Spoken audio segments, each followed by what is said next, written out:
Hey, magandang araw. So ngayon ay nasa ikalimang linggo na tayo ng taong panuruan. So first quarter pa rin tayo at ang tatalakayin ko ngayon ay para sa grade 7. Kaya kung may kakilala kayong grade 7, pakishare ito sa kanila at ng kanilang mapakinabangan at nang matulungan sila sa pagsagot ng kanilang module.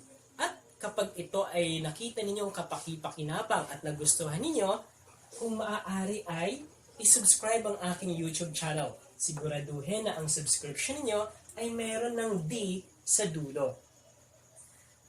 Sa linggong to, ang tatalakayin natin or ang most essential learning competency na tatalakayin natin ay ang maunawaan ng bata kung paano mag-perform ng operations on a rational number. So pag sinabi natin performs operation, ibig sabihin mag-a-add sila, magsusubtract, mag-multiply, at mag-divide ng mga rational numbers sa video lesson na ito. Then ay, paano ba natin malalaman kung ang isang number ay isang rational number or hindi? So, pag sinabi nating rational number, ito ang dapat nating tandaan. So, this comes from the word ratio. So, pag sinabi nating ratio, A is to B. And then, we can write this one as A over B. Okay, so ibig sabihin, ito yung mga numbers na pwede nating i-express as a fraction. So ano-ano bang mga number ang pwede nating i-express as a fraction? And then, both A and B are integers. Ibig sabihin, yung nasa taas ng fraction at nasa baba ng fraction ay dapat integers. And then, denominator must not be equal to 0. So, ibig sabihin, ang number na nasa baba ng fraction na to ay hindi pwedeng maging 0 sapagkat pag ito ay 0, magiging undefined ang ating problem.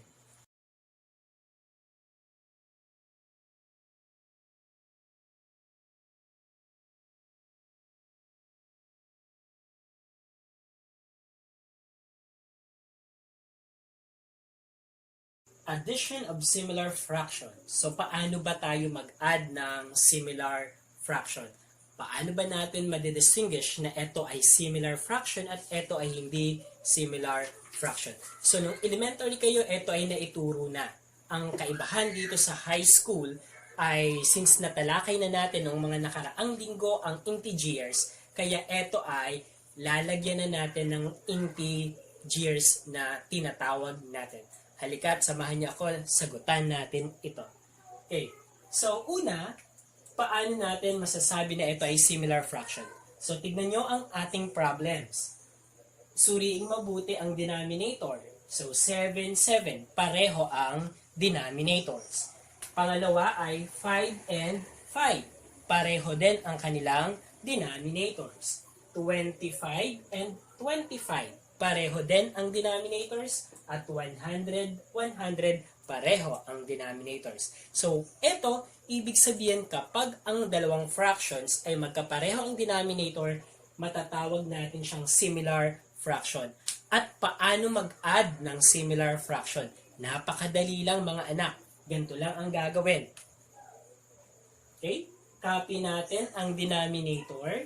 Pagkatapos, ipi-perform natin kung ano ang numerator. So, ito, we have negative 2 plus negative 3. In-enclose ko sa parenthesis ang negative 3 para hindi tayo malito sa ating sign ng 3 at sa ating operation na addition. Okay, so, after this, ay i-apply na natin ngayon si rule of integers, adding integers, para makuha natin ang sagot. So, dito, negative 2 plus negative 3. So, parehong negative ang addends ng ating i-add. So, kapag magkapareho ang sign, ang gagawin ay copy the sign and then just add the absolute value of it. So, negative and negative ang i-add natin, kaya ang sagot ay negative. Ang sum niya ay negative. Then, absolute value nito ay positive 2. Ito naman ay negative 3. So, positive 3 rather. So, 2 and then 3, adding that, we have 5. So, we have 5 here. And then, just copy the 7. Okay, so, eto na ang ating sagot. Negative 5 over 7. And then tignan natin, 5 and 7 ay wala ng number na makakapag-divide sa kanya maliban sa positive 1. So since wala ng ibang number na pwedeng makapag-divide sa kanya, ibig sabihin ito ay simplified answer na. Kailangan kasi na nakasimplify ang ating sagot dito. Okay, pangalawa. So 1/5 plus 4/5. Okay? Again, since similar fraction, agad-agad ilalagay natin ang kanyang denominator. Pagkatapos, i-add natin ang numerator. So, positive 1 plus 4. So, pareho silang positive. Kaya ito, ang sign ng sum natin, positive din. And then, absolute value, 6 over 25 plus 30 over 25. Again, copy the denominator since similar fraction ang ina-add natin. And then, perform the numerator. So, we have negative 6 plus positive 30. Okay, so dito, kung titignan natin, ang isa ay positive, ang isa ay negative, ang isa ay positive. Kapag nag-a-add tayo ng integers, kapag magkaiba ang sign, ang ginagawa natin ay sinusubtract natin ang absolute value nito. Kaya, 30 minus 6. So, 30 minus 6, the answer is 24.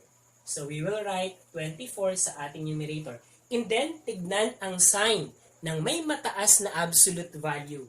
Negative 6, positive 30. Ang may mataas na absolute value ay ang positive 30. So, therefore, ang sum ay positive. So, ito ay positive 24. And then, copy 25. Okay, then suriin natin. Ang 24 over 25 ba, meron pa bang number na makakapag-divide sa kanya maliban kay 1? Kung wala na, yan na ang ating sagot. Okay. So, meron pa ba? I think parang wala na. Hindi naman divisible by 5. Ito divisible by 5. So, ito na ang ating sagot. So, that is now the reduced form.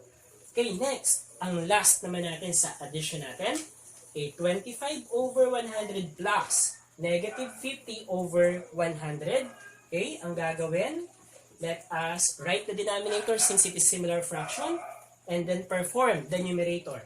So, 25 plus negative 50. Okay? Magkaiba ang sign, kaya subtract. So, pag sinubtract natin ang absolute value, so 50 minus 25, we have 25. And then, alin ang may mataas na absolute value? 25 ba o negative 50? Negative 50 ang may mataas na absolute value. Kaya ang sign ng sum natin ay negative. Then, copy the denominator which is 100. And then, tignan mabuti. Ang 25 ba, ang negative 25 ba to 100 ay meron pang number na pwedeng makapag-divide sa kanya? Pwede pa ba natin siyang ma-reduce? So, ang sagot dito ay oo. Kasi ang 100 sa ang 25 ay divisible by 25 mismo. So, divide by 25, we will have here negative 1. And then, yung 100 naman, divide by 25, we will have 4. So, ang final answer natin ay negative 1 over 4. So, sana ay dito naman ay magsusubtract tayo ng similar fraction. So, paano ba mag-subtract ng similar fraction? So, kagaya lang din kay addition of similar fraction, ganun lang din ang gagawin natin. So, since similar siya, we will just copy the denominator of it and then i-operate lang natin kung ano ang nasa numerator. But at this moment, ang operation natin ay subtraction. Kaya ang i-apply natin na rule ay subtraction of integers. Tara, panuurin ninyo ito. Okay, so ito una nating problem. Ang denominator ay pareho, similar fraction siya. So immediately, we have 7 as the denominator of our difference. Okay, next is perform the numerator. So negative 2 minus negative 3. So applying the rule of subtraction of integers, ang mangyayari ay change the sign of the subtrahend, then proceed to addition. Papalitan daw ang sign ng subtrahend. Ang subtrahend natin ay yung pangalawa na number. So, yung isusubtract doon sa una. Okay. So, yung pangalawa, from negative, magiging positive siya. At yung operation na subtraction, magiging addition. So, pag kinopya natin ito ulit, magiging siyang negative 2 plus 3 over 7. So, eto na siya. Etong sign na positive, magiging sign na ng 3. So, positive 3. Okay, and then, apply now the rule for addition of integers. Unang tatanungin, magkapareho ba ang sign or hindi? So, sa case natin ngayon, hindi magkapareho ang sign. Ito ay negative, ito naman ay positive. Since hindi magkapareho ang sign, subtract the absolute value. So, 3 and then 2 ang absolute value. Subtract, we have 1. So, 1 is the sum na. And then here, alin ang may mataas na absolute value? Negative 2 or positive 3? Positive 3 ang may mataas na absolute value, kaya ito ay positive dapat. And then, copy now the denominator, which is 7. So, ang final answer natin ay 1 over 7. Positive iyon. Next, pangalawa naman. So, again, copy the denominator since similar fraction siya. And then, operate the numerator. So, 1 minus 4. Okay, dito, rule of integers, subtraction of integers, magiging 1. Etong operation magiging plus. Yung positive 4 natin na subtrahend magiging negative 4. Okay, and then over 5. Okay, next, operate. Apply now the adding of integers rule. So, magkaiba ang sign nila, kaya subtract ang absolute value. So, 4. Ang absolute value nito, ito naman ay 1. So, 4 minus 1 is equal to 3. And then, alin ang may mataas na absolute value? Yung 1 ba o yung negative 4? Negative 4 ang may mataas na absolute value. So, therefore, ang sum natin ay negative 3. And then, copy the denominator. Pwede pa bang ma-reduce? Hindi na.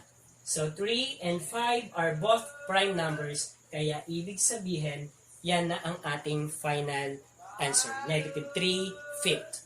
Okay, next.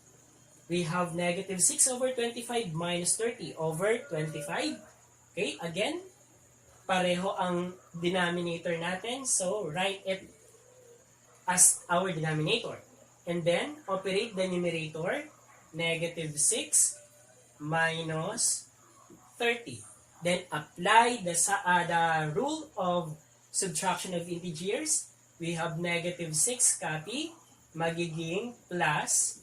Ang positive 30 magiging negative 30 over 25. And then, negative 6 plus negative 30, pareho ang sign. So, since pagkapareho ang sign ngayon at nag-a-add tayo, ibig sabihin, i-a-add lang din natin ang absolute value niya.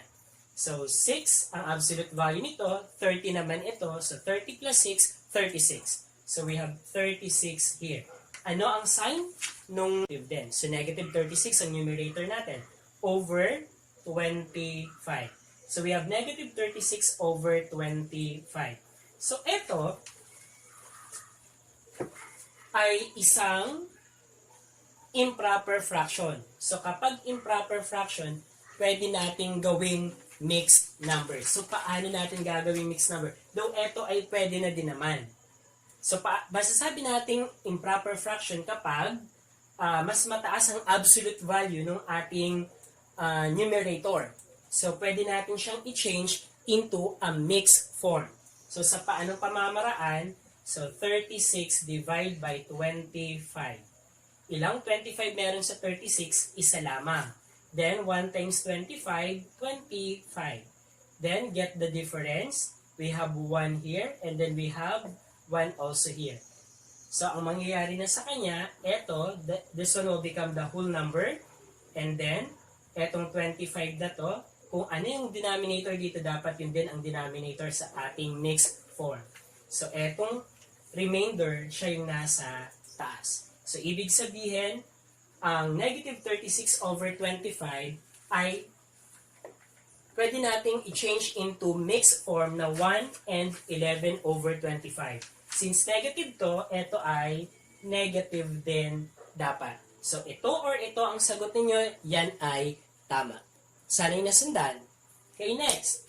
Ang ating panghuli ay ang 25 over 100 minus negative 50 over 100. Since na-consume ko yung space dito, dito na tayo gagawa. So, buburahin ko muna to.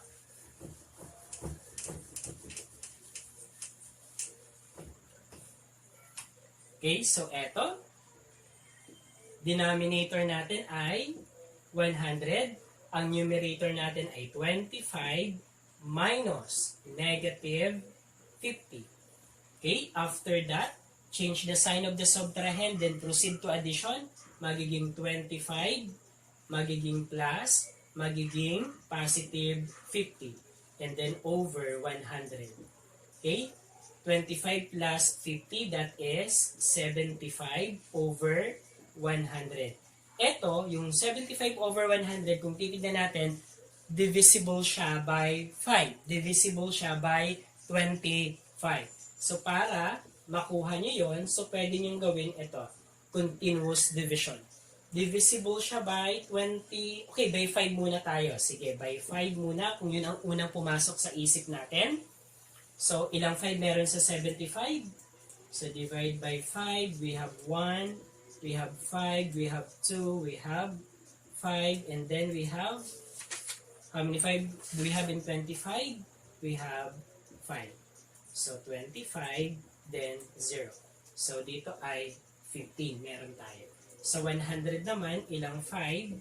So, we have, sa 10, meron tayong dalawa.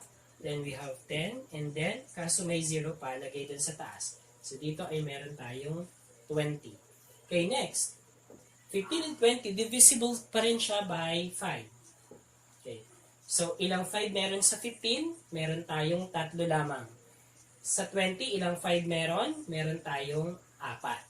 So, kung mapapansin mo, etong 75 over 100 is equivalent to 3 over 4. So, yan na ang final answer natin. Kasi kay 3 and 4, wala nang iba pang number na pwedeng makapag-divide sa kanya maliban kay positive 1. Kaya, ang final answer natin ay 3, 4. So, pwede nyo gawin ang continuous division para makuha ninyo ang reduced form ng ating mga fraction. Okay. So, ayan. So, natunghayan ninyo kung paano. Medyo komplikado, pero pag ito ay talagang tinutukan natin, makukuha natin at magiging madali ang math sa mga susunod pang panahon. Kaya wag itong kakalimutan. Okay, sa part naman na to ay magpe-perform tayo ng operation sa rational numbers natin. So, eto, 3 na ang ating i-add or isusubtract natin. At pinag-combine na yung operation na addition at subtraction. So, paano natin gagawin ang gantong problem? Okay, so, dito, suriin natin. So, 10, 10, and 10 ang denominators natin. So, ibig sabihin, ito ay isang uri ng fraction na tinatawag nating similar fraction sapagkat pare-pareho ang denominator nito. So, ibig sabihin din, kukopyahin lang natin ang kanyang denominator. So, we have 10 as the denominator. And then, ang gagawin natin sa numerator ay ipe-perform natin yung operation niya. So, we have negative 1 plus 2 minus negative 9. Okay, so we have this one. Okay, next, M-das tayo. So, multiplication, division, wala naman dito sa numerator natin. Addition, then subtraction, or ito muna ang ipe-perform natin. So, negative 1 plus 2. So, unlike sign, subtract the absolute value. So, absolute value nito ay 2. Ito naman ay 1. So, 2 minus 1, we have 1. And then, alin ang may mataas na absolute value? Etong 2. Positive siya, kaya positive ito. Next, minus negative 9. So dito naman, 1 minus negative 9. Applying the subtraction of integers, magiging, so change the sign of the subtrahend, then proceed to addition. So magiging itong 1. Okay, so magiging ganito na. So change the sign of the subtrahend from negative, magiging positive. Then, the subtraction magiging addition over 10. Then 1 plus 9, we have 10 over 10. 10 divided by 10, the answer is 1. So the final answer is 1. 1 lang pala. Okay, next. Dito tayo. So 25 over 75 minus negative 25 over 75 plus negative 15 over 75. So same way. So sa denominator natin, since similar fraction siya, pare-parehong 75 ang denominator niya, kaya sa denominator natin, or ang sagot natin ay 75 din. And then, perform the numerator. So, 25 minus negative 25 plus negative 15. So, we have that one. In-close ko kay parenthesis kasi minus the negative. Ganon din ito, plus then negative 15. So, para na-distinguish natin yung sign than the operation. Okay, so dito, eto muna tayo, 25 minus negative 25. So, change the sign of the subtrahend, then proceed to addition. So, magiging itong plus, magiging itong addition. So, magkakaroon tayo ng 25 plus 25, and then that is 50. So, eto, pag pinerform natin yung operation, that is 50. Okay, plus, eto na, so negative 15. Okay, 50 plus negative 15, magkaiba ang sign. So, since magkaiba ang sign, subtract. So, subtract the absolute value. Absolute value nito ay 50, eto naman ay 15. Then, subtract, so 50 minus 15, we have 35. And then what will be the sign? Kung positive ito ay negative, ito ang may mataas na absolute value, positive siya, kaya ito ay positive dapat. So we have 35 positive, and then we have the denominator, baka makalimutan natin, 75. Ang problema natin dito, 35 over 75, ay hindi pa siya naka-reduce or naka-simplify. So kailangan pa natin siyang i-simplify. So sa paanong pamamaraan? So, pwedeng gamitin natin ang continuous division. So, 35 and then 75. Okay, divisible by, pwedeng ma-divide sa anong number? Sa 5. So, 35 divide by 5, ilan yan?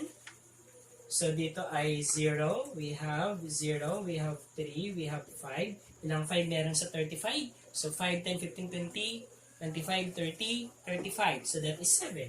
So, ibig sabihin, 7 times 5, 35, we have 0. So, dito ay meron tayong 7. Next ay 75 divide by 5. Ilang 5 meron sa 7? Isa. Then 1 times 5, 5. Then subtract 7 minus 5, we have 2. Then bring down the next number, we have 5. 25 na siya. Ilang 5 meron sa 25? Meron tayong 5. So 5 times 5, 25. And then here we have 0. So the answer is 15. Okay, 7 and 15. Meron pa bang number na pwedeng makipag-divide sa kanya? Wala na, maliban kay positive 1. Since ang 7 natin ay prime number na. So, ibig sabihin, ang sagot ay 7 over 15. So, this is equivalent to 7 over 15. So, yan na ang final answer. So, medyo komplikado. Pero, pag ito ay pre-practice natin, makukuha natin ito at mag-i-enjoy tayo.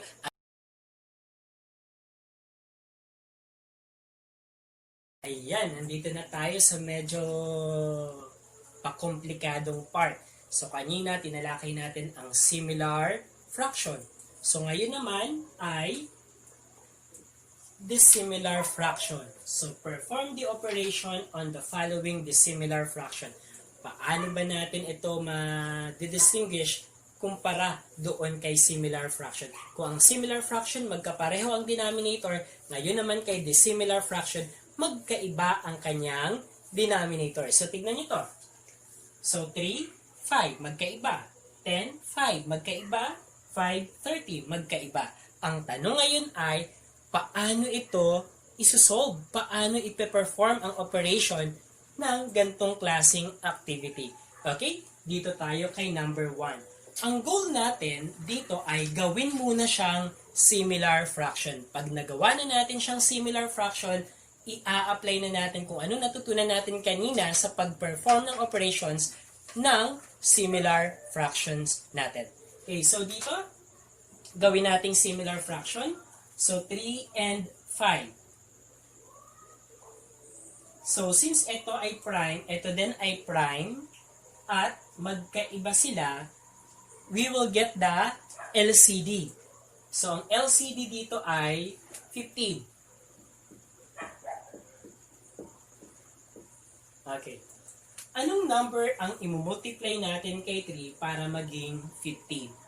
So, eto, para maging 15, multiply by 5. So, kung eto imumultiply natin kay 5, yung numerator din ay imumultiply din natin kay 5. So, 1 times 5 ay 5, 3 times 5, 15. So, eto, yung equivalent fraction nito ay yung 5 over 15. Next ay, eto naman, anong number ang i-multiply kay 5 para maging 15?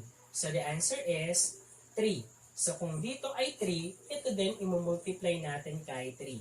So, 3 times 3, 9. Ito naman, 15.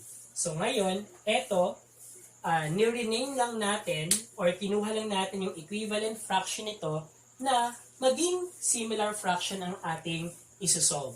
So, ang 1/3 is equivalent to 5 over 15. Ang 3/5 naman is equivalent to 9 over 15. Kaya meron na tayong 5 over 15 plus 9 over 15 at similar fraction na siya. Since similar fraction na to, ang gagawin, just copy the denominator and then operate the numerator. So, 5 plus 9, that is 14. So, 14 over 15 is the answer. At wala nang number na pwedeng makapag-divide pa sa dalawang number na yon maliban kay positive 1. So, that is now the simplified answer. Okay, next, number 2 tayo. Okay? So, sa pangalawang case naman, tignan nyo to. 10 and then 5. Ang 10, kung titignan natin, ay pwedeng ma-divide ng 5. Or, okay yun. Eto, so 5 plus 5 is 10. So, kapag ganitong case, kapag yung isa ay divisible by the other one, yung mataas na number na yun, yun na ang magiging LCD natin. So, ibig sabihin dito ay we have 10. Okay. So, 10 ang magiging denominator natin since that is our LCD. Okay, dito, so since 10 ito, we will just copy this sa negative 3. Ito, since hindi pa 10, anong number ang gagawin, ang imumultiply natin dito para maging 10 ang denominator natin? So, the answer is 2. So, 5 times 2 is equal to 10. Since nag-multiply tayo ng 2 dito, dito rin mag-multiply din tayo ng 2. So, negative 1 times 2. So, applying the multiplication of integers, magkaiba ang sign. So, since magkaiba ang sign, negative immediate lang sagot sa multiplication of integers. Then, 1 times 2, the answer is 2. Okay, so meron na tayo ngayong negative 3 over 10 plus negative 2 over 10. And then, similar fraction na siya. Pareho na ang denominator. Copy the 10 or that denominator. Negative 3 plus negative 5. So, negative 3 plus negative 5. Addition of integers, pareho ang sign. Ibig sabihin, just copy that sign. So, negative. Both are negative. And then 3, absolute value ng negative 3 ay 3. Absolute value ng negative 2 ay 2. I-add lang yung absolute value niya. So, 3 plus 2, we have 5. Okay, so, we have negative 5 over 10. Kaso dito, ay pwede pang masimplify ang ating answer. So, divisible by 5 pareho. So, 5 Okay, 5 and then 10, ito ay negative. So, pwedeng ma-divide by 5. So, negative 5 divided by 5 is negative 1. 10 divided by 5, we have 2. So, the final answer will be negative 1 over 2. So, that is the final answer. Negative 1 over 2. Okay. Next, dito naman tayo kay number 3. So, ang 30 ba ay divisible by 5? Pwede bang ma-divide ng 5 yung 30? Yes. So, since yes, ibig sabihin 30 ang gagamitin natin or 30 ang ating LCD. Okay, next is i-rename natin ito na maging 30 ang denominator. Anong number kay 5 ang i-multiply natin para maging 30? So that is 6. 5 times 6 is 30. So kung 6 eto, dito din ay times 6 rin. So negative 3 times 6, that is negative 18. Then 5 times 6, 30. Okay, dito naman, since 30 na ang denominator niya, just copy. So 20 dito. Okay, so 20. And then, similar fraction na siya. We have 30 as the denominator. Negative 18 plus 20. Magkaiba ang sign, addition tayo, kaya ibig sabihin, isusubtract natin ang absolute value. So yung 20, babawasan ang absolute value ng negative 18, which is positive 18. So 20 minus 18 is 2. And then ano ang sign? Ang may mataas na absolute value ay 20, positive ito, kaya ito dapat ay positive. Okay, next to this, reduce. So 2 and 30 are divisible by 2. So we have divide by 2. This one is equal to 1. Divide by 2. This one is equal to 15. So the final answer is 1 over 15. Okay, positive. So 1 over 15 is the answer. Kung nalito doon, so 2 and then 30 divisible by 2. 2 divide by 2, 1. 30 divide by 2, 15. Kaya meron tayong 1 over 15. Next number natin, we have 9 over 20 minus negative 1 over 4, dissimilar fraction. So, ang 20 ba ay divisible by 4? The answer is yes. So, since ang 20 ay divisible by 4, ibig sabihin 20 ang magiging denominator natin. So, ngayon naman, ang operation natin ay subtraction. Okay. So, next, so, eto 20 na, just copy this. So, 9 over 20. Then, minus. So, eto naman, sa 4, anong number ang imumultiply natin para magkaroon tayo ng product na 20? So, anong number? So, times 5. So, 4 times 5 is 20. So, kung 5 ang minultiply natin dito sa denominator, kay numerator din, 5 din ang imumultiply natin. So, negative 1 times 5, unlike sign sa multiplication, immediately that is negative. So 1 times 5 is 5. And then 4 times 5, 20. So na-rename na natin or nakuha na natin yung equivalent fraction ng mga to at naging similar fraction na. Ngayon ay ipe-perform na natin ang operation. So we have 20 here, 9 minus negative 5. And then, apply the rule of subtraction of integers. So, change the sign of the subtrahend, then proceed to addition. So, magiging 9 plus, proceed to addition, change the sign of the subtrahend, magiging positive 5 over 20. 9 plus 5, that is 14, so over 20. Okay? Pwede pa bang ma-reduce? Pwede pang ma-reduce. So, reduce natin, 14 and then 20. Anong number ang pwedeng makipag-divide kay 14 at 20? That is, both are divisible by 2. So, divide by 2. So, 14 divide by 2, 7. 20 divide by 2, 10. Kay 7 at 10, meron pa bang number na pwedeng makapag-divide sa kanya maliban kay positive 1? Meron pa ba? Wala na. So, ibig sabihin, etong 7 over 10 ang simplified answer natin. Siya nang ilalagay natin dito, 7 over 10. Circle that one since that is the final answer. Okay, next, number 5 naman tayo. Okay, suriing mabuti. 7 and 5. Ang 7 ba ay divisible kay 5? Hindi. So, since hindi divisible kay 5, ang gagawin dito, imumultiply natin yung dalawa para makuha natin ang LCD. Okay? So, 7 times 5 is 35. So, 35 dito, 35 din dito. Anong number kay 7 ang imumultiply natin para magkaroon tayo ng 35 na product? So, ito ay times 5. Since nag-times 5 tayo kay 7, kay numerator din, magta-times 5 din tayo. So, negative 6 times 5 is negative 30. So, ang equivalent fraction ng negative 6 over 7 natin ay negative 30 over 35. Next naman, so minus, and then, anong number naman ang imumultiply natin kay 5 para maging 35? The answer is 7. So, parang yung kabaliktaran lang ng kabila. So, 7. So, kung 7 ito minultiply, yung numerator din ay dapat i-multiply din natin kay 7. So, 3 times 7, 21. And then, 5 times 7, 35. So, nakuha na natin ngayon ang corresponding fraction or equivalent fraction ng dalawang minuend and subtrahend natin para maging similar fraction ang ating i-deal.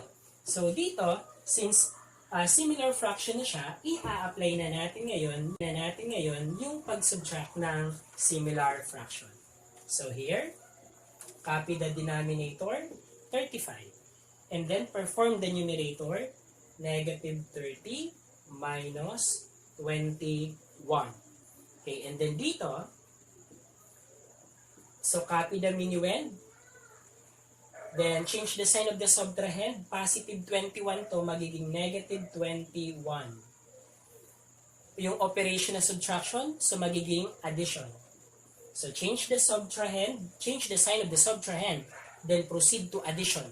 So etong positive 21 magiging negative 21, yung subtraction natin magiging addition.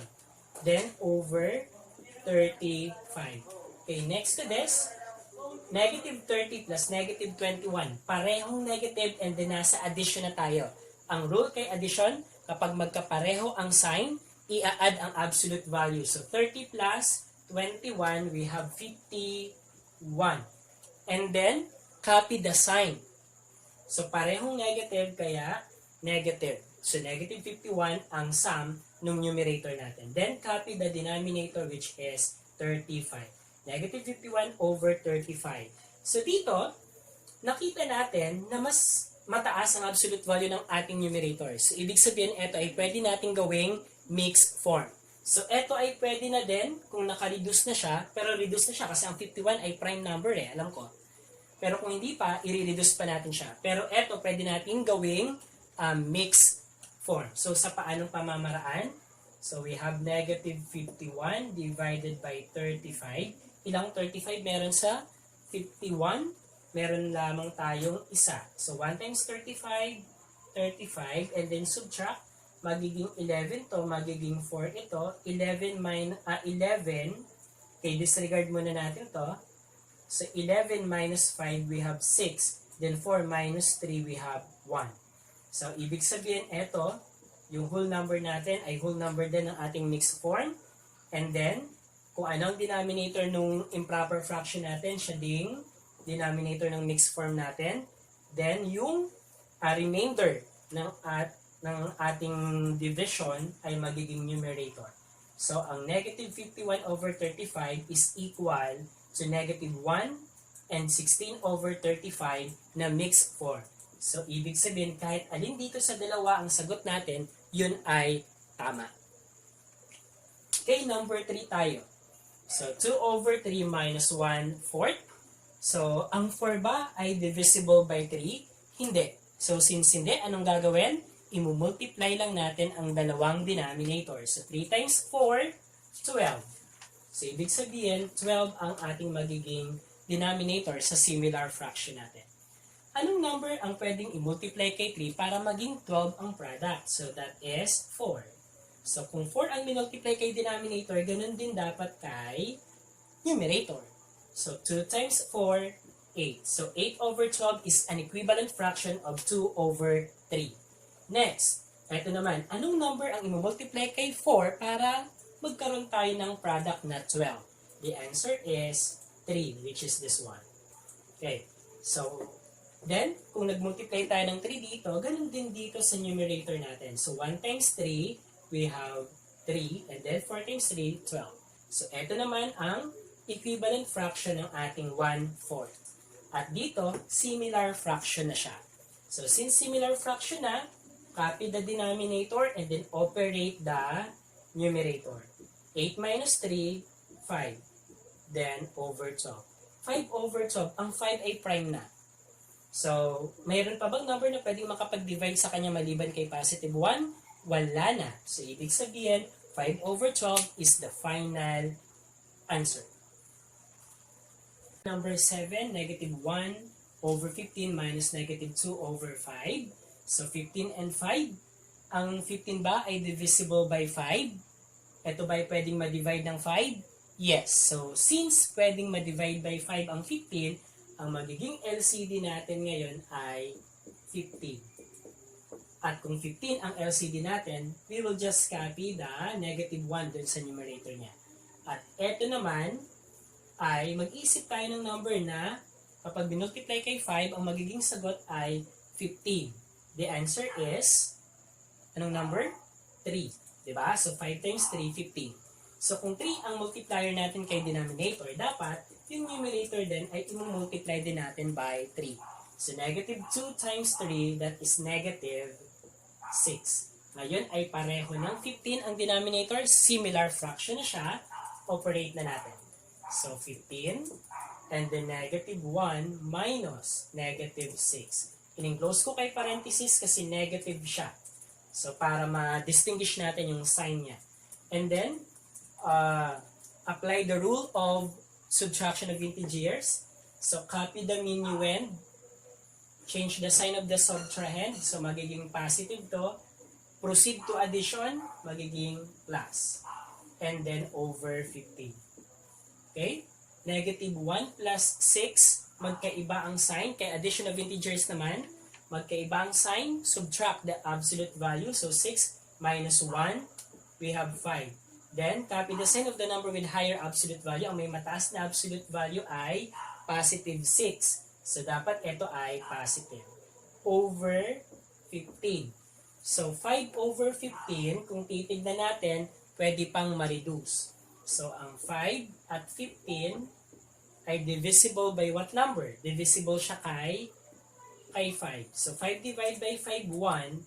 15 divided by 5 ay 3. Tama ba? Okay, so therefore, ang sagot natin or ang final answer natin ay 1/3 positive. So this is the final answer. Okay, next naman tayo. Dito, tatlo na ang ating isusubtract. So paano naman ito?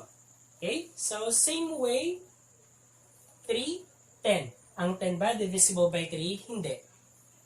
11. Ang 11 ba divisible by 3? Hindi rin. Divisible by 10? Hindi rin. So, since hindi divisible yon, i-multiply lang natin etong tatlong to. So, we have 10 times 11. So, 11 times 10. We have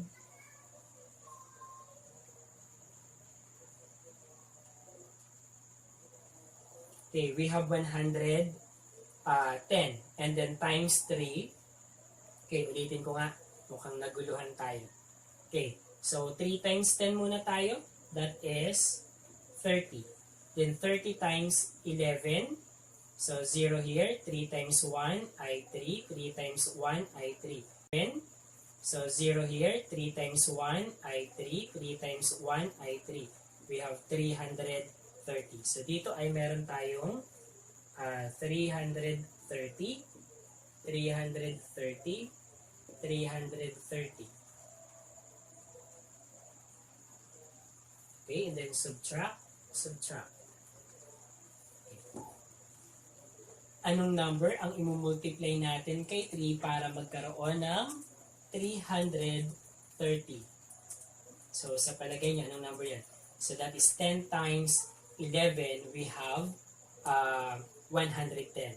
So, times 110. Okay, times 110, we have 330. So, ito din, times 110 rin to. So, 110 times 2, we have 0, 2, and then 2, 220. So, ibig sabihin, dito ay 220 tayo. Okay, next. Ano naman ang i-multiply natin kay 10 para maging 330? So, 11 times 3, 33. So, times 33 tayo. Times 33. So, 10 times 33 is 330. So, 1 times 33 is 33. Okay, next. Kay 11 naman, anong i-multiply natin para maging 330? So, 10 times 3 ay 30. So, times 30 times 30. So, 3 times 30, we have 90. And then, 11 times 30 is 330. Naging similar fraction na siya. Okay, next. Okay, 220 minus 33 minus 90 all over 330. Okay? So, 220 minus 33. The answer is, magiging 10, magiging 1, magiging 1. Okay, next, 10 minus 3, we have 7. Then, okay, 1 minus 3 cannot be renamed. So, magiging 11, magiging 1. 11 minus 3, so what is the answer? So, we have 4.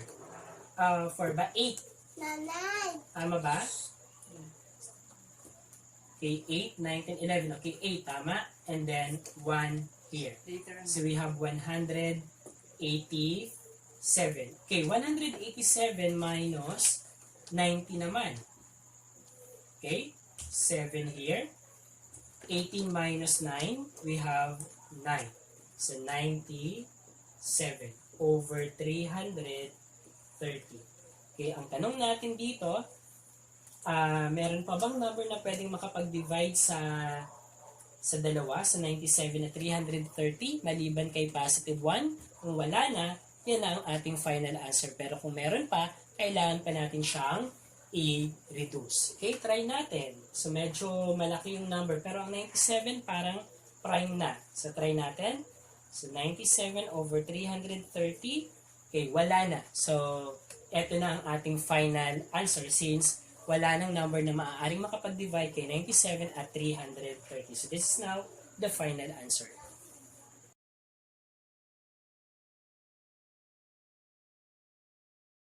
Ngayon naman ay nandito tayo sa find the product or ibig sabihin multiplication of rational numbers or multiplication of fraction natin. So sa multiplication, okay lang na similar or dissimilar fraction sila. Pareho lang ang gagawin kapag similar at dissimilar. So dito, ang gagawin lang natin ay imumultiply natin ang numerator at imumultiply din natin ang denominator and then i-reduce natin ang ang product nila. Pero dito, may mga shortcut or pwedeng gawing strategy para mas mapabilis makuha ang sagot. Pero dun muna tayo sa very basic which is multiplication of numerator times numerator, denominator times denominator. Number 1 tayo.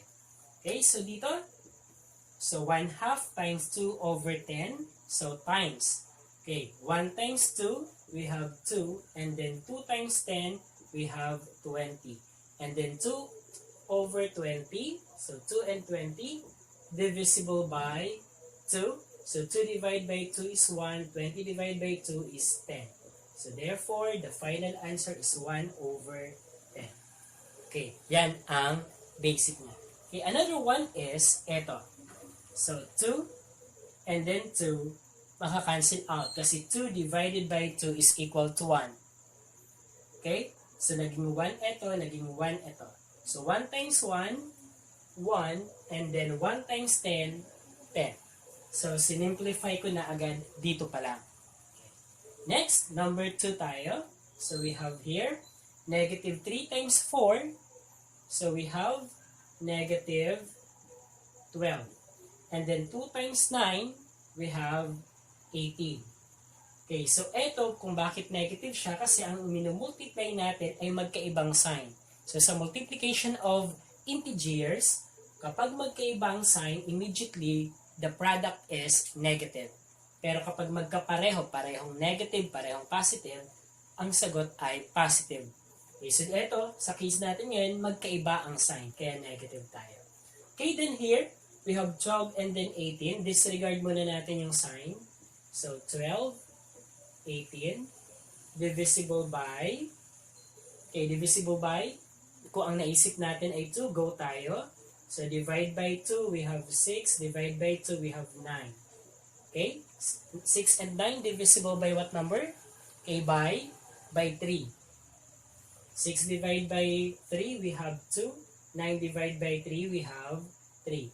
So 2 and 3, pero pa ba? Wala na. So the answer is 2/3. And then, since negative to, kaya ito ay negative 2/3. So, ganyan lang siya kasimple. Okay, so paano naman yung shortcut? Yung shortcut niya, ito naman. So, 3 and 9 are divisible by 3. So, 3 divided by 3, 1. So, we have negative 1 rather. Then, 9 divided by 3 is 3. So, naging 3 na yung 9. Na-reduce natin. Then, 4 divided by 2. So, 4 divided by 2, the answer is 2. So, ito magiging 2, ito naman magiging 1. So, negative 1 times 2, negative 2. 1 times 3, we have 3. So, the same answer. Okay? Number 3 naman tayo, kaso masyadong malaki ang ating number. So, dito advisable yung cancellation. Kung hindi natin gagawin yun, mukhang mamro-problema tayo sa pag-simplify nito. Okay, gamitan natin ng ng bagay na yon. Okay, so una, we have 23, 46. So 23 and 46 are divisible by 23. Kasi kung mapapansin natin, ang 46 ay dinoble lang ng 23. So, 23 divided by 23, magiging 1. 46 divided by 23, magiging 2 na lang. Okay, next. So, 2 na ito. 2 divided by 2, 1. So, ito magiging 1, ito magiging 1 na lang din. Next ay, so negative 25 and then 50. So, divisible by 25. Kasi ito, dalawang 25, 50, di ba? So, eto, divide by 25, magiging negative 1 na to. Divide by 25, magiging 2 na lang. Okay? Meron pa ba? So, ang nangyari sa atin, 1. Okay, negative 1. 1. So, the answer is, 1 times negative 1 is negative 1. Negative 1 times 1, negative 1. See, sa denominator naman, we have 2 times 1 is 2 times 3 is 6. So the final answer is negative 1/6. So kung gagamitan natin to nung process na multiplication numerator times numerator times numerator, denominator times denominator, medyo matatagalan tayo. Kaya mas maganda, mas mainam, kapag mga ganitong problem na gamitan na natin ng shortcut or ng cancellation method, or ang ginagawa naman totally doon ay nire-reduce yung numerator at denominator natin. Ano kapag ganito ang problem natin? So 1 and 1/3 times negative 2 and 3/8. Mixed form and another mixed form. Paano siya i-multiply? Okay, ang gagawin dito, i-transform natin siya into an improper fraction. So, para maging improper fraction siya, ganito ang mangyayari. So, we have the whole number, okay, times the denominator, okay, plus the numerator. And then, over the denominator. Okay, so sundan natin ang pattern na yan. So, eto, transform natin, magiging 1, that is the whole number, times the denominator which is 3, then plus the numerator which is 1, all over the denominator which is 3. So, 1 times 3, 3, plus 1, 4. So, that is 4/3. So, itong 1 and 1/3, that is equivalent to 4/3 in improper fraction. Okay, yung pangalawa naman. So, we have 4/3 times, okay, negative 2. Okay, negative 2 times the denominator which is 8 plus the numerator which is 3 all over the denominator which is 8. And then, negative 2 times 8, that is negative 16. So, negative 16. By the way, at this moment, we will disregard first the negative sign. Okay, disregard muna natin to. So, 2 times 8, 16. 16 plus 3. So, we have 19. So, 19 over 8. And then, saka natin i-affix yung negative. Okay. So, ibig sabihin, ito ay equivalent kay 4/3 times negative 19 over 8. Okay, then dito, ito ang mangyayari. So, numerator times numerator, denominator times denominator. So, 4 times 19, 19 times 4, 9, 9, 18, 18, 18, 36. We have 4 plus 3, 7. So, 76 ang meron tayo dito sa, and then that is negative. Then, 3 times 8, that is 24. Okay. So, ito ang answer natin, and then kung titignan natin ay pwede pa siyang i-reduce.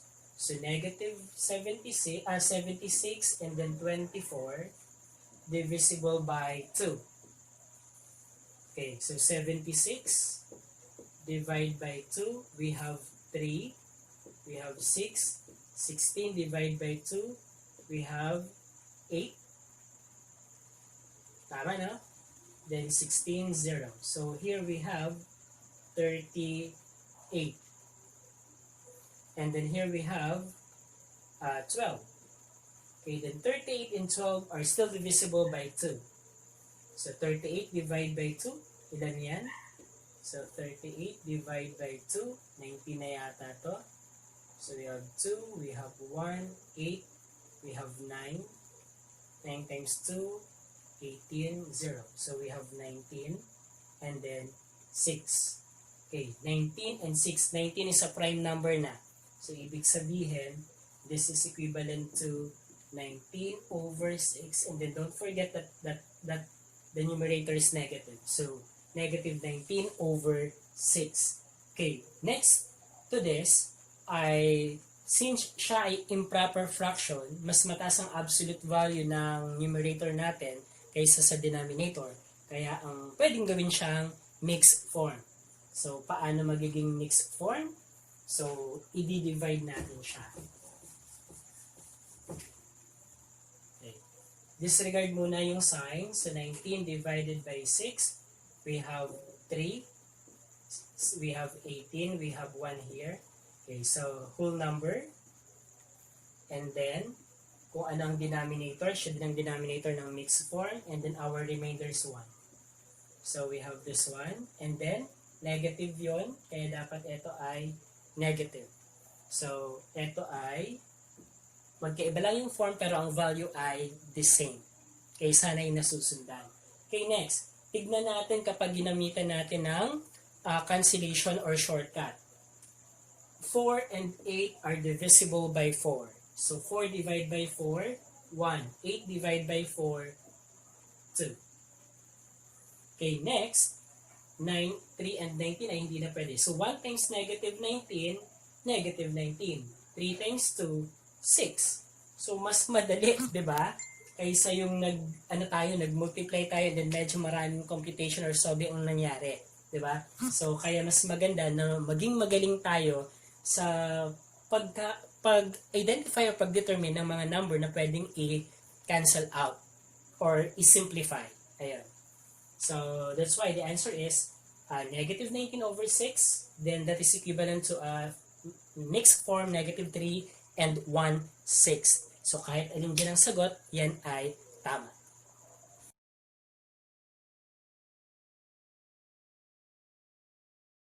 Okay, kani-kanina lang ay multiplication ang ating pinag-aralan. Ngayon naman ay division of fraction tayo. So, find the quotient. So, quotient ay yung sagot sa division natin. So, yung unang bilang natin ay 1/2 times 2 over 10. Okay, ang unang gagawin natin dito ay i-change natin ito into a multiplication problem. So, para maging multiplication problem to, so we will have 1/2, then times, ito, babalik ta rin lang natin. Kukunin natin ang reciprocal ng 2 over 10. Ang reciprocal niya ay 10 over 2. So, magiging siyang 10 over 2. So, naging multiplication, pero ang ating multiplier ay nagpalit ng pwesto. Yung numerator at denominator ay nagpalit ng pwesto. That is the reciprocal. Okay, then here, so multiply numerator times numerator, then denominator times denominator. 1 times 10 ay 10, and then 2 times 2, we have 4. And then 4 over 10, so divisible by, so 10 and then 4, divisible by 2. So 10 divided by 2, 5. 4 divided by 2 is 2. So ibig sabihin, we have 5 halves. This is equivalent to 5 halves. And then, that 5 halves, that is an improper fraction, pwedeng siyang gawing mixed number. Improper kasi mas malaki ang numerator natin, ang absolute value ng numerator natin. So dito, pwede siyang gawing improper. Pag ginawang improper, 5 divide by 2, ilang 2 meron sa 5, we have 2. Then 2 times 2, 4. Subtract, we have 1. Okay? Whole number din sa mixed form natin. And then, ang denominator ay 2. Kaya dapat ito ay 2 rin. Then, ang remainder natin ay 1. So, we have 2 and 1/2 is equivalent to 5 halves ng improper fraction natin. Okay. Paano kapag ginamitan natin ng shortcut? So, kapag shortcut, ito ang gagawin natin. So, 10 and 2 are divisible by 2. So, magiging 5, magiging 1. Okay? Then, 1 times 5 is 5. 2 times 1 is 2. So, nakatipid na tayo ng 10 over 4. So, nag-direct na siya kay 5 halves, which is simplified quotient. And then, change na lang into a mixed form. So, yan ang number 1 natin. Okay, next. Number 2 naman tayo. We have negative 3 over 2 divided by 4 over 9. So, gagawin muna natin siyang multiplication problem. So, negative 3 over 2. Then, get the reciprocal of our multiplier, which is 4 over 9, magiging 9 over 4. So, babalik ta rin lang. Okay, and then, so dito, ano ang gusto nyong gawin? Gagamit na ba tayo ng, natin? Or hindi? Okay, suburahin ko to. So, sana ay nasundan na rin naman ito. Ano po? Okay. Okay, so dito ay, so negative 3 times 9, that is negative 27. Okay, and then 2 times 4, we have 8. Okay, so dito naman, kung titignan natin, mas mataas na naman ang absolute value ng numerator natin, pwedeng i-change into mixed form. So, pwede natin gawin iyon. So, pag mixed form natin, disregard mo na si sign. 27 divide by 8. Ilang 8 meron sa 27? So, we have 3 ba? 8, 8, 16, 24. Okay, 3. So we have here 24. Subtract natin, we have 3. So ibig sabihin, whole number natin ay 3. And then denominator ay 8. Remainder natin ay 3. Okay, so we have 3 and 3, 8. And then since negative ang isa sa numerator or denominator natin, kaya ito ay negative din. So we have negative 3 and 3 over 8 or negative 27 over 8 ang sagot natin. Ito ay improper. Ito naman ay mixed form. Okay, next number tayo. Number 3. So 23 over 50 divided by negative 25 over 46. Okay, so mukhang may mali sa problem natin. Okay, but we will solve this one. Okay, so eto naman. So 23 divided by over 50, then magiging times the reciprocal of this, 46, and then 25, so negative. Ayan. Then here, may pwede bang i-cancel out? So 23 and then 25. Okay, eto pwedeng i-cancel out. Ang 46 saka ang 50. Both are divisible by 2. Magiging 25 to. Eto magiging 23. Okay, mukhang may mali kasi kay problem. Mukhang dapat nito ay 46 over negative 25. Okay, but since eto na yung problem natin, so we will do this. Okay, and then meron pa ba? Wala na. So, ang mangyayari ay 23 times 23. Okay, solve natin. 23 times 23.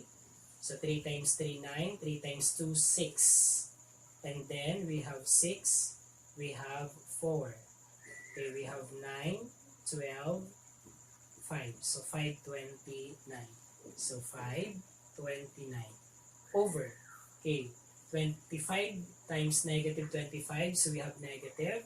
So, 25 times 25 natin. 5 times 5 is 25.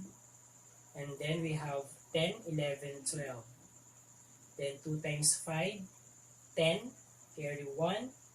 So, we have 2 times 2, 4. Plus 1, 5. Okay, and then 5, 2, 6. So, 625. Okay, and then that is okay, negative. So yan na ang magiging sagot natin. Pero parang may problem dito. Dapat kasi parang na-interchange siya para magkaroon ng cancellation kasi hindi nangyari. But still, we could find the quotient of that one. So sana ay nasundan ninyo. Nandito tayo sa fourth problem natin about division of fraction. So dito ang pagkakaiba ng problem na to ay ang given ay mixed form, i-divide siya by a negative fraction. So, paano natin gagawin to?